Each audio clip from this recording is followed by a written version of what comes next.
Hello বন্ধুরা, এইটা ছিল সরস্বতী পুজোর ভাসানের দিনের ভিডিওটা।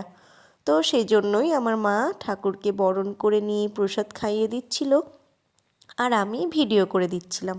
আর অন্যদিকে চলছিল রাতের খাবার দাবারের আয়োজন। তো এই আয়োজন আমাদের বাড়িতেই চলছিল।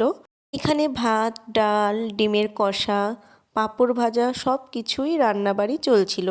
আর রান্নাগুলো করছিল বড় মা, জেঠিমা, আমাদের পাড়ার কয়েকজন মিলেই রান্নাগুলো করছিল। আর এদিকে আমাদের বক্স চলে এসেছিল, তো প্রচুর সাউন্ড দিয়ে বাজাচ্ছিল। আর কিছুক্ষণের মধ্যে সন্ধ্যা হয়ে গিয়েছিল, তো আমরা কয়েকজন মিলে বাজারে চলে গিয়েছিলাম ভাসান দেখার জন্য। আর এইখানে সন্ধ্যার দিকেই ভাসান বের করে দিয়েছিল, কিন্তু আমাদের পাড়ারটা বের করতে একটু টাইম লেগেছিল। প্রায় রাত 8টা নাগাদ আমাদের পাড়ার থেকে ভাসান বের করে দিয়েছিল। এটা ছিল আমাদের পাড়ার ভাসান। তো তোমরা দেখতে থাকো ভাসানটা।